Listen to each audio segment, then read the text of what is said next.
রহমানির রহিম, আসসালামু আলাইকুম। আমরা একদিনে 3 দিন সমুদ্র সৈকতে পাড়ে গিয়েছি।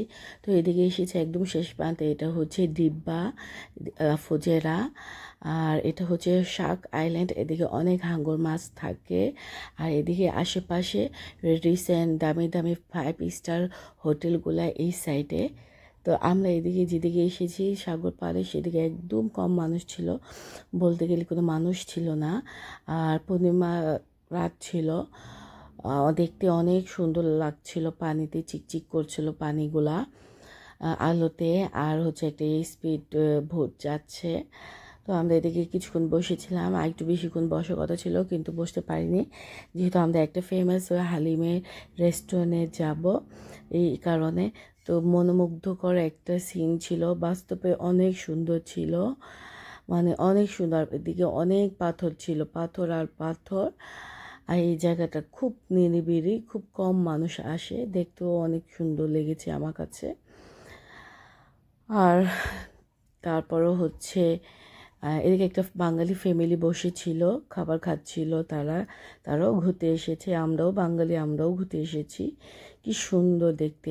তো যে ফেমাসের এই হালিম খেতে এসেছি, খেতে অনেক মজা লেগেছে। আমার লাইফের জীবনে এত মজা হালিম আমি কখনো খাই নাই।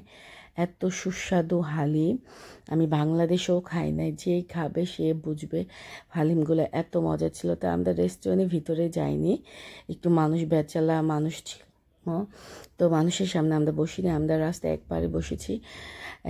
সামনে চাঁদের আলো ছিল, তারপরে ফুল গাছ ছিল, নিম ফুল গাছে স্মেল এত আসছিল বলার বাইরে। আর ফুলগুলা আপনার বৃষ্টির মতন ঝরছিল, মানে দেখলে মনে কি বৃষ্টি পড়ছে, নিম গাছে ফুলগুলা এভাবে পড়ছিল।